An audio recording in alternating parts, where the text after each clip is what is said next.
Hello and welcome to Dragnet Live from OTRGold.com. I'm your host, Austin Bach. Thank you for being here. Happy Friday. So today we're listening to episode 129, titled is The Big Affair. If this is your first stream, we're here every Monday, Wednesday, and Friday at 9 a.m. Pacific, listening to one episode of Dragnet until we have listened to all 310 episodes currently available. Hello to Alfredo, Nell, Howdy, and so over it, and Chris, who are already here in chat. If you would like to join them, please subscribe to the channel and then tell us where you're tuning in from. I forgot that this thing is still up here. We got this 40% off channel merch this week. Go to shop.otrgold.com. Use the code NEWDRIP. That's the coupon code because we added new colors. I'm not wearing one. I'm wearing the bottle green hoodie with the logo, but we have black and white sweatshirts and hoodies now with the gold radio on it. So go check that out. I also wanted to say, so today's episode originally aired November 29th, 1951, and we actually have some pretty cool historical things that happened this week. The first, I apologize to Lou, I'm going to butcher his name, but the actor that played the Incredible Hulk on television, Lou, I'm going to say Ferrigno. I'm going to just drop the G from the G. So if you guys know how to say it, put it out phonetically for me. But Lou Ferrigno was an American bodybuilder and actor, played the Incredible Hulk, was born in Brooklyn, New York. I feel like sometimes I'm going to say stuff. People are like, oh, he actually has no idea what he's talking about because he never would have said it that way. I think that might have been one of those cases. Also, Kim Peek, the American mega savant, and the person that inspired Dustin Hoffman's character in Rain Man, was born in Salt Lake City, Utah. And there was some cool stuff, historical. Let me see here. Oh, this was funny. In November 25th, 1951, the Cleveland Browns halfback Dub Jones tied the NFL record for the most touchdowns in a game with 6, 4 rushing, 2 catches, in a win over the Chicago Bears at Cleveland Stadium. So that's pretty cool. But then also, what's funny is in that same game, the most Browns thing to do, the Cleveland Browns were penalized a record 209 yards against the Bears in that game. So lots of good and lots of bad all in the same game. But I feel for the Browns fans. Okay. Let's see what else. Did we get anything here? Those are the only things that are popping out to me. But go ahead and click the link in the description and go check it out. Laura says you actually met Lou last year. That's pretty cool. How do you say his last name? Hopefully. We'll see here. Okay. Well, yeah, if someone can tell me how you say Lou's last name, I'll just call him Mr. Hulk if I see him. Okay. All right. Well, that's all I'm going to do right now. So I'm going to jump in. I'm going to share my screen and we'll get the episode started. While I'm queuing that up, tell me what you're doing this weekend. Here we go.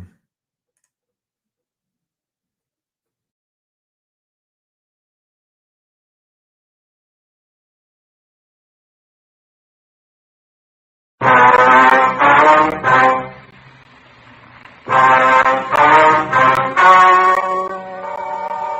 story you are about to hear is true.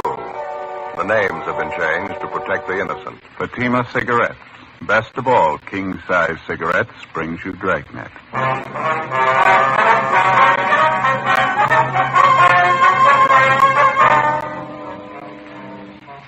You're a detective sergeant. You're assigned a robbery detail. An unidentified armed bandit starts a campaign of jewelry store holdups in your city. The robberies are carefully planned, carefully executed. The bandit commits brutal attacks on each of the victims. Your job? Get him. The latest Fatima sales report shows thousands and thousands of king-size cigarette smokers are switching to Fatima. For the month of October, coast-to-coast actual figures show Fatima sales are up 110%, or more than double. Fatima, Best of all, king-size cigarettes. Definitely the best quality in its class, but the same price as the cigarette you're now smoking. Remember, thousands of Americans are switching to extra mild Fatima. Next time, insist on the best, king-size Fatima, in the distinctive golden yellow package.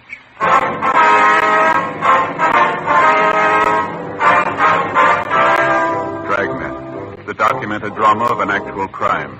For the next 30 minutes, in cooperation with the Los Angeles Police Department, you will travel step by step on the side of the law through an actual case transcribed from official police files. From beginning to end, from crime to punishment, Dragnet is the story of your police force in action. It was Wednesday, March 10th. It was cold in Los Angeles. We were working the day watch out of robbery detail. My partner's Ben Romero. The boss is Captain Didion. My name's Friday. It was 3:28 p.m. when I got to room 27A. Robbery detail. Joe? Yeah, Ben. You know, this is Mr. and Mrs. Gordon. Folks would like to have you meet my partner, Sergeant Friday. How do you do? Glad to know you. How are you, Sergeant? Mrs. Gordon, are you feeling any better now? Qu'est-ce qu'il a dit, Robert? Il veut savoir comment tu te sens.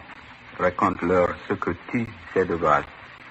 She's a lot better now, Sergeant, thank you. My French isn't very good, but it's a lot better than her English. Cecile's only been over here a couple of weeks. I met her when I was on occupation duty over there. Army, you know. Yeah, I see. Well, we'll try not to keep you long, sir. We got a few questions about the robbery. We think your wife might be able to help us. Well, we'll sure try, Sergeant. Like to help you any way we can. Your wife was the only one in the store besides the clerk at the time of the hold-up. Like to have her tell us everything that happened, if you would, please. Okay.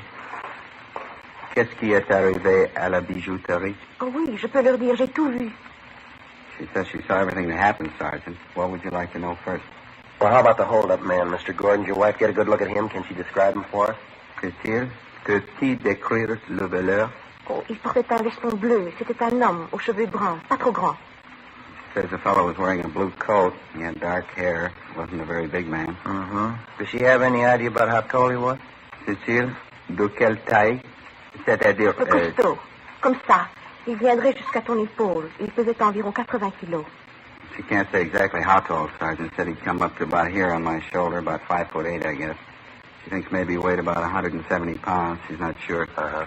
Would you ask her exactly what happened at the store? That is, as much as she can remember. Sure. Cécile, dis-leur exactement ce qui s'est passé. Eh bien, j'étais au comptoir quand l'homme est entré. Il est allé directement au vendeur, celui qui me servait. Et il avait un revolver dans la main. Well, she says she was standing by the counter, Sergeant, when the hold-up man came in. Uh-huh. Says the fellow went over to the clerk, the man who was waiting on her. Says the fellow had a gun in his hand. Would you ask her to go on, please? Et après, Cécile? Il a forcé le vendeur à lui donner tous les bijoux et les a mis dans un sac de papier.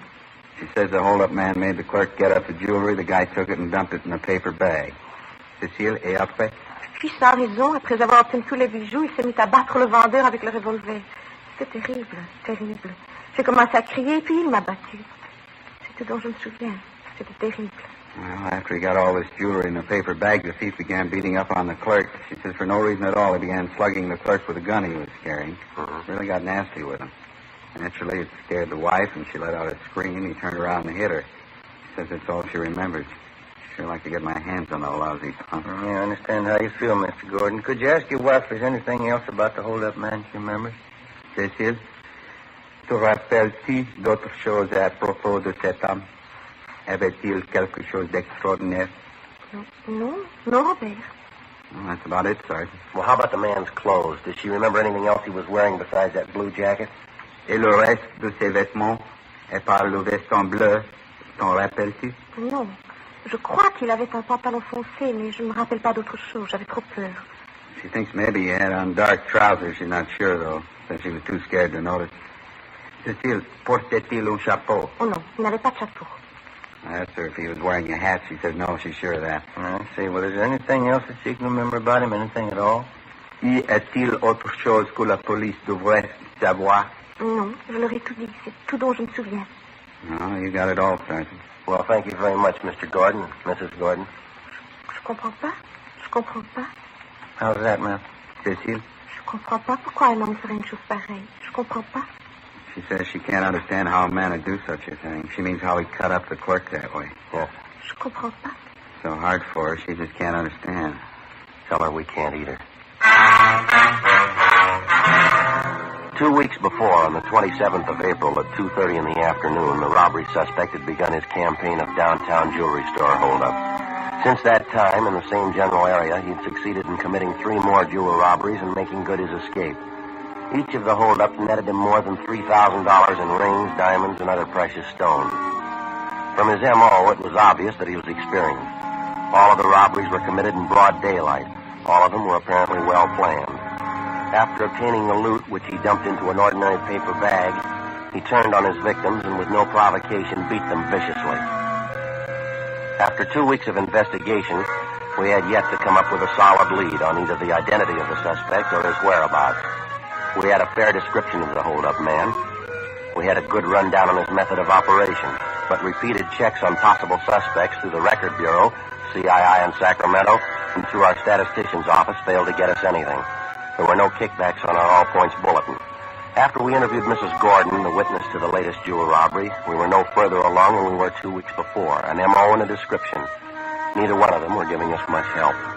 4:05 p.m. we met with Captain Didion. How about the mug books? Any luck there? Miss Gordon's in there now, Skipper, with her husband. They're checking through them. Nothing yet. Mm-hmm. What else you got working? New run going through the stats office. Third one this week might get us something. The store manager on that job this afternoon. Did you talk to him yet? Yeah, we did. He gave us the best lead we've had so far in the thing. Looks pretty good. Now, what's that? We had him checking the mug books, and he came up with a partial identification from one of them, San Quentin release. No. Jack Maynard. He's only been arrested once here, drunk charge. Done time up at Q for robbery before. Ben and I pulled a package on him. We figured he ought to still be serving time at Quentin. Couldn't tell from his record, though. How's that? Well, it's possible he might have been paroled in the last month or so. That'd put him in line for these holdups. Mm-hmm. You check Quentin? We got off the teletype to the warden's office late this morning, Skipper. We'll have an answer pretty soon. Best lead we've had so far. I hope it stands up. Excuse me. Robbery, Didion. Yeah? Oh, yeah, Matthews. Uh-huh. No, you and the Caleb stay on it. Yeah, that's right. Over the weekend, anyway. Yeah, right. Well, what's the answer? He's had 3 weeks. He's cleared 4 jobs, every one of them in broad daylight. More than $10,000 worth of stuff. Now, how do we reach him? How about some extra manpower, Skipper? Can we manage it? What do you got in mind? Stakeout seems to be the best angle for us for this time to set up. How many teams you figure it'll take? Oh, a dozen anyhow. You figure that, Joe? Yeah, just about. The thief seems to be concentrating on the downtown area. All 4 holdups were in the same general neighborhood within a 20-block radius. Mm-hmm. We can't cover all the jewelry stores with a dozen teams. It'll give us pretty good coverage, though. Sure help our chances. Mm-hmm. You checked out all the other angles, huh? Everything. Not doing us much good. Mm-hmm. Robbery, Didion. Yeah, just a minute. You, Friday. Oh, thanks. Yeah, Friday talking. Yeah, that's right. Mm-hmm. That's so. No, we'll pick it up. Thank you. This communications just got an answer on that teletype to Quentin. On Jack Maynard? What'd they say? No lead. He's still in prison. We went back and started again from the beginning. With our best lead gone, there wasn't any alternative. The following day, Thursday, March 11th, the stakeouts went into effect. A dozen jewelry stores in the immediate downtown area, all of them potential holdup victims, were placed under constant surveillance. 3 days passed. Nothing happened. No sign of the holdup man. We stayed on it. Tuesday, March 16th, 11 a.m. At a small downtown jewelry shop, 3 blocks from the nearest stakeout team, the bandit committed his 5th successive robbery and made good his escape. The M.O. and description matched in almost every respect. Ben and I answered the call and drove to the scene of the holdup to interview the victim, a Mr. Walter Myers. He came straight back this way, just where I'm walking. I was at the end of that counter there, just where you are. He had a brown paper bag in one hand, and it was just a couple of feet from me. He put his other hand in his coat pocket, and he came up with a gun, pointed it right at me. Store was empty at the time, sir? No customers around? Yeah, that's right. Just myself and my son-in-law, Herb, in the back room. I guess he heard this thief talking to me, and he came out to see what it was all about. That's when the fireworks started. And what happened? Well, he made Herb line up along the counter right next to me. By this time, he had all the loot he wanted in that paper bag he was carrying. Just when I thought he was going to leave, he turned around. All of a sudden, he said to Herb, "You think you're a smart guy, don't you?" Then he slugged Herb with the gun. Brought it right down on the side of his head, all his might. That's when the fight started, is that right? Just about, yeah. Herb fell down on one knee. There was a great big gash on the side of his face. Even when he was down, the thief kept slugging Herb, kept pounding him in the face with that gun. Herb wasn't doing anything. I got good and sore. Mm-hmm. What happened then? Well, I didn't care what happened. I just got sore at the lousy crook. I made a dive for him, grabbed him around the chest. Something like this. Yeah. The two of us went down on the floor, and I wrestled him for the gun. That's when it went off. A wild shot. Plowed right into the wall over there. Herb picked himself up and piled on the guy, too. I guess the crook really must have figured he was through, fought like a wild man. I had a good hold of the top coat he had on, but he slipped right out of it. He grabbed his gun and the paper bag and ran out of the store, left me there holding an empty coat. So this is the coat he was wearing right here, is that right? Yeah, that's it. You can see one of the sleeves there. He almost ripped it clean off trying to get away. Yeah, I see. I already looked through the pockets. Nothing in them. Now, how about this description of the man, Mr. Myers? You're pretty sure of that, are you? Yeah, I'm positive, Sergeant. Ma'am, you want to call the crime lab? There's a phone booth right over there. Do you mind? Oh, yeah, thanks. I wonder if I could check that spot where the bullet hit Mr. Myers, that wild shot he fired. Oh, yeah. Right over here, Sergeant. Back of the cash register. Yeah. Bedded in there pretty solid. Yeah, lucky it was the wall, not one of us. Say, I got a pocket knife here if you want to dig it out. No, sir. We've got a crew on the way out from our crime lab. Ballistics men. They'll take care of it. I would like to take another look at that top coat, the one the thief was wearing. Oh, yeah, sure. I had already looked it over pretty good. Nothing in the pockets. Couldn't find anything. Here. All right, sir. Just an ordinary top coat, isn't it? There's no label on it. No, you're right. There's nothing in the pockets. What is? Did you find something? Well, no, sir. It feels like a hole in the pocket here. Good size one. No. Yeah. Crime lab's on the way. Should be here in a couple of minutes. Okay, fine. Anything at all in the coat? Oh, I don't know. Here. Seems to be a hole in this pocket here. It's possible something might have dropped down into the lining of the coat, maybe. Here, let me hold out that end for you. All right, thank you. Let me hold it up a little. That's fine, right? Like there. this? Yeah. Yeah, it feels like something down in here. What is it? Hey, just a minute. I get my hand down in there. See if I can get it. Yeah. Here we are. A scrap of paper. Some writing on it. What is it, Joe? Telephone number. The phone number printed neatly on the scrap of paper was Crestview 92085. There were no other notations. We checked out the number and found that the telephone was installed at 6414 Cordova Drive in the Los Feliz district. After the crime lab crew arrived at the store, Ben and I took the bandit's top coat and drove to the address listed for the phone number, a 12-unit apartment house on the corner of Franklin Avenue and Fairfax. The number turned out to be a public phone booth located in the lobby of the apartment. The manager could tell us nothing. We began checking with the tenants on the first floor of the building. We gave them the description of the jewelry store bandit. We showed them the top coat. They failed to recognize either one. We started on the second floor at the end of the hall. The tenant was a Mrs. Iverson. Do you recognize the description at all, Miss Iverson? Mean anything to you? Yes. I'd say it did, Sergeant. Have you tried the apartment next door, Miss King's apartment? Oh, no, ma'am. Why do you ask that? Yes. I'm almost sure of it. Ma'am? I've seen a man who looks like this go in there several times.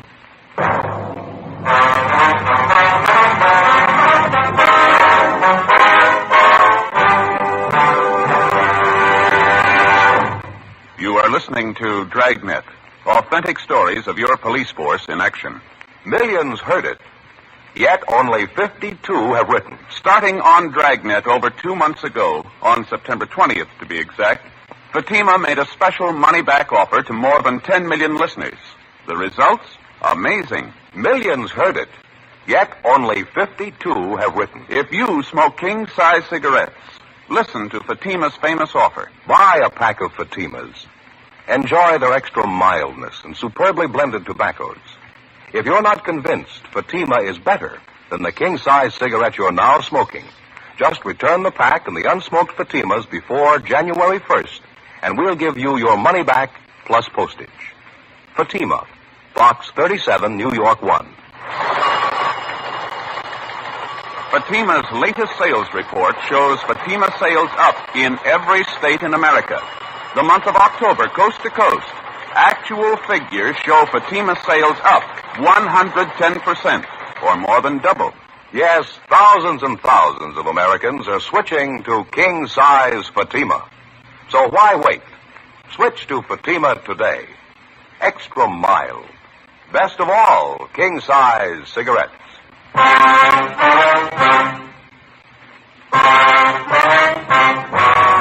March 16th, Tuesday, 2:48 p.m. Ben and I went next door to the apartment where a man answering the description of the jewelry store bandit reportedly had been seen several times. We rang, but there was no answer. We went back and checked with the manager of the building, who told us that the apartment was registered to a Miss Lenora King. He told us that as far as he knew, Miss King worked during the day and that she usually returned to her apartment between 7 and 8 o'clock at night. The manager gave us the address of the place she worked, and we checked it out. It was an exclusive gift shop on La Cienega Boulevard in West Hollywood. We located Lenore King back at the main packing desk where she was employed as a gift wrapper. When we put the question to her that a man answering the description of the jewelry store bandit had been seen visiting her, she readily admitted it. Yes, that's right. I'd say he looks just like that. He drops by my apartment 4 or 5 times a month. His name's Marty. What's his last name, Miss King? Where can we find him? I'm sorry, I never did know his last name. I'm afraid I don't know where you can find him either. Well, how's that, Miss King? He visits you quite a bit. He's a friend of yours, isn't he? Not exactly. I know him. That's about all. He's a friend of a friend. It's more like that. Uh-huh. Excuse me. Sure. I'm sorry. This package has a rush on it. I'll have to wrap it now. Do you mind? No, ma'am. You go right ahead.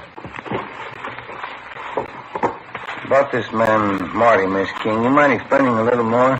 If you don't know him well, why should he visit you so often? Well, to tell you the truth, it's more of a favor than anything. It's for Virginia. She's my girlfriend. Uh-huh. And I wish I never got mixed up in it to begin with. Well, how do you mean, mixed up in what? Well, it's confidential, Sergeant. I'd just as soon not mention it if you don't mind. Well, I'd like to have you tell us everything you know about it. It's a pretty important matter, ma'am. Well, I don't know really how it started. I mean, how the two of them got together, Marty and Virginia. They just met, I suppose. Virginia fell in love with him. She had to find some way out. How's that? Virginia, she was crazy about Marty. I guess she still is. They didn't want to get all involved, though, neither one of them. It's romantic in a way. Could I have the scissors there, Sergeant? Yes, here you go.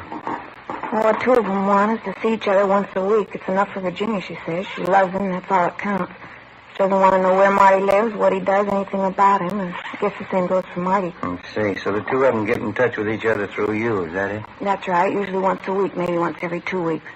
I'd just as soon not talk about it if you don't mind, though. I can give you Virginia's address. She can tell you more about Marty than I can. You have no idea where we can locate the man, sir? I'm sorry, none at all. The only contact I have is when Marty phones me or when he comes around. He leaves a message for Virginia where to meet him and when, and then he leaves. I really think you ought to talk to Virginia about it. Uh-huh. Here we are.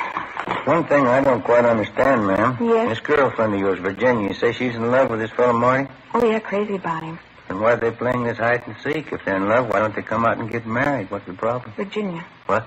She's already married. Before we left Lenore King, we advised her what the situation was. In the event the suspect, Marty, contacted her, she was to get in touch with us immediately. She gave us her promise that she wouldn't disclose our conversation with her. We left her our card, and she gave us the address of her girlfriend, Virginia Brewer. It was a South Argyle Street address, but Mrs. Brewer wasn't at home. 8:15 p.m. We drove to her place of employment, a Valley nightclub out along Ventura Boulevard, where she was appearing in the floor show. She was a dancer. We located her backstage, waiting to go on. You must have some other girl in mind, officer. I don't know anyone by the name of Marty. You sure about that, Miss Brewer? We got it from a pretty good source. Well, I'm sure I don't know where you got it, but it's wrong. The name isn't familiar at all. Who told you this, anyway? Close friend of yours, ma'am. She seemed to know what she was talking about. Who was it? I got a right to know that. Lenore King? Lenore? Why should she tell you a story like that? We wouldn't know, ma'am, unless it's the truth. Of course it's not the truth. I don't know any Marty. I don't even know what this is all about. She says you know the man, Mrs. Brewer. She says you're in love with him. She seemed to have all the details. Now, is there any good reason why she'd tell lies about you? I don't know. You believe what she told you? Yes, ma'am, we do, unless you can prove it's a lie. I'm sorry. That's my introduction. I have to go on. All right, ma'am, we'll wait.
downstairs. All right, fine.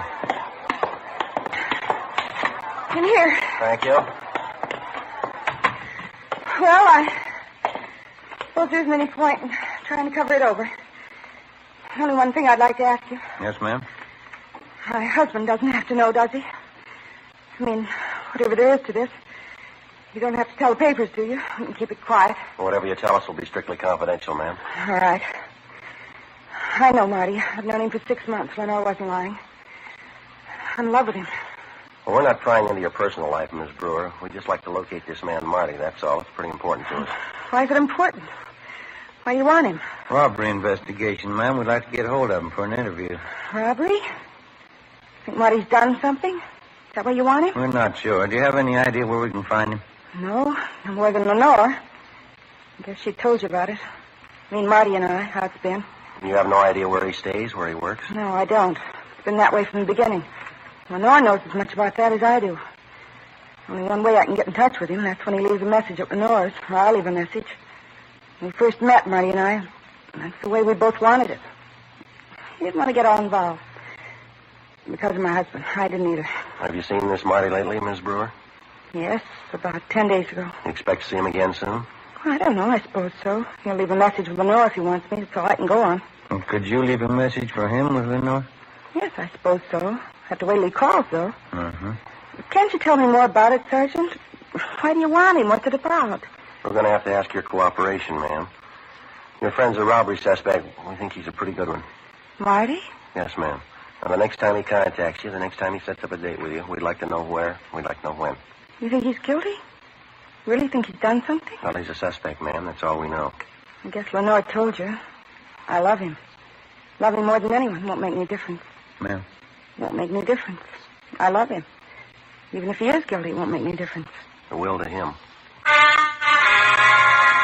8:55 p.m. We continued questioning Virginia Brewer. Before we left, we got her promise that in the event the man known as Marty contacted her, she would notify us immediately. 9:20 p.m. We checked back in at the office and made arrangements to keep the home of Virginia Brewer under constant surveillance, as well as the apartment of her girlfriend, Lenore King. The following morning, we checked with the ballistics men at the crime lab who'd examined the slug which had been taken from the wall of Walter Meyer's jewelry store, the latest of the hold-up man's victims. It was identified as having been fired from a .32 caliber revolver. The slug was marked and filed as evidence. Thorough examination of the top coat, which the suspect had left behind at his last hold-up, failed to yield any new leads. The jewel trays at the store which had been held up were also checked for fingerprints. A week passed. No sign of the jewel thief. Wednesday, March 24th. I'll grab it. All right. Robert Romero. Oh, yes, ma'am. Mm-hmm. Well, when was that? Oh, all right. Fine, yes, ma'am. Thank you. Bye. You got anything? That friend of Mrs. Brewer's, Lenore King. Yeah. Says this fellow Marty called a few minutes ago. Uh-huh. Set up a date with Mrs. Brewer. We're supposed to meet at Lenore's apartment. When? 8 o'clock tonight. 4:45 p.m. We checked with Captain Didion and set up a plan to have the apartment building where Lenore King lived thoroughly covered that night. Carr and Matthews were assigned to cover outside the main entrance. McCaleb and Olson would cover the lobby. Ben and I would be in the apartment proper along with Mrs. Brewer and Lenore King. By 6 o'clock that night, we were all in position. We waited. 6:30, 7 o'clock, 7:30. We waited. Mrs. Brewer walked the floor with a drink in her hand. 7:45, 7:50. Ben watched at the window. Virginia Brewer got nervous. You can't prove it. You don't know anything for sure. How I know you're not trying for a frame, trying to blame Marty for something he didn't do? We're not blaming him for anything, ma'am. He's a suspect. We want to talk to him, that's all. Why don't you sit down, huh, Virginia? No use getting upset. It'll be all right. Come on, honey. Got him all over the place, Lenore. Cops. Waiting for Marty. What am I supposed to think? Why don't you relax, Miss Brewer? If he's not the man, you got nothing to worry about. He's right, honey. Sit down, huh? Let me freshen up that drink. Hey, Joe. Yeah. Car pulling up outside. A sedan. Yeah, let's see. Right in front, see? Man getting out. Yeah, he's coming in here. Marty. Can't see him. He must be inside.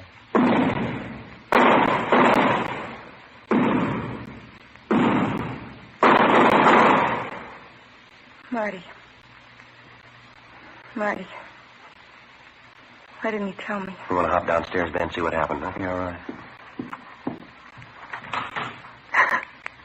be all right, honey. Take it easy. It'll be all right. I didn't know. I didn't know. Sergeant, why did you do it? Do what, ma'am?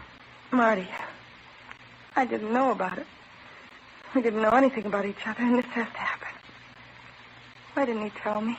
I wouldn't know. I love him. The rest I don't know, but I love him. If he was in trouble, he could have told me. If he loved me, he would have told me. He would have told me everything. Well, I guess maybe you got the answer. What? He didn't love you.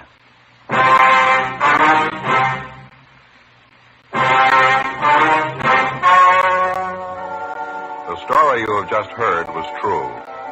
The names were changed to protect the innocent. On June 29th, trial was held in Superior Court, Department 91, City and County of Los Angeles, State of California. In a moment, the results of that trial. Now, here is our star, Jack Webb. Thank you, George Fenneman. Friend, the man who sells you your Fatimas, your neighborhood cigarette dealer, is a mighty good man to go see during the holiday season. When you drop in, notice Fatima's new poster. It's a reminder that he has Fatimas in smart Christmas cartons. Now, this Christmas season, I'm buying Fatimas for all my friends. I suggest you do the same. You'll be giving the best, and believe me, they'll thank you for introducing them to Fatima quality. It's extra mildness and better flavor and aroma. Remember, ask your dealer for Fatima in the distinctive new Christmas wrapper. And when you see it, you'll agree it's the smartest of all Christmas cartons, just as it should be, because Fatima is the best of all king-size cigarettes.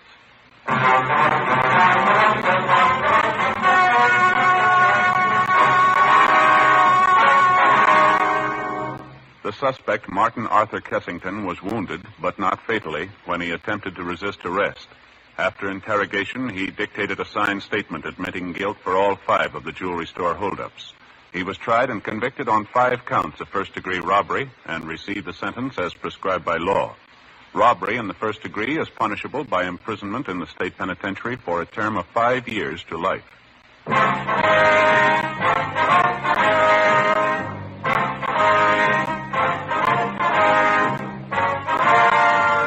You have just heard Dragnet, a series of authentic cases from official files. Technical advice comes from the Office of Chief of Police W.H. Parker, Los Angeles Police Department. Barton Yarborough is Sergeant Ben Romero. Also heard were Vic Perrin and Virginia Gray. Script by Jim Mosley. Music by Walter Schumann. Hal Gibney speaking. Fatima Cigarettes, best of all king-size cigarettes, has brought you Dragnet, transcribed from Los Angeles.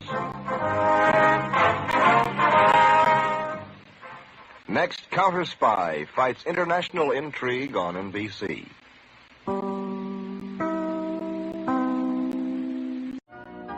You've been listening to the OTR Gold Network. Find more classic radio at otrgold.com.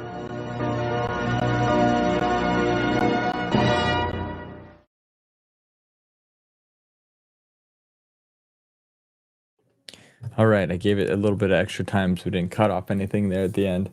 Thank you all for tuning in today. It was fun chat, as always. Good story as well. A few of you shared what your plans are. I hope you have fun. For everybody else, I hope you make fun plans and you have fun this weekend. You enjoy some downtime. Monday, let me see here. So we're not gonna be streaming on Monday, and Wednesday, Thursday. I actually think we're gonna be out, so it's gonna be a couple weeks. Let me check my calendar here. I got something going on Monday, and then I'm going to be unavailable for the week after that. Let me see if I can squeeze one in here. Like Wednesday, maybe. Okay, so next week we will not be streaming on Monday, but we'll stream Wednesday and Friday. And then the following week, it's going to be just our classic movie night that Friday. That'll be queued up. But then I'll be back.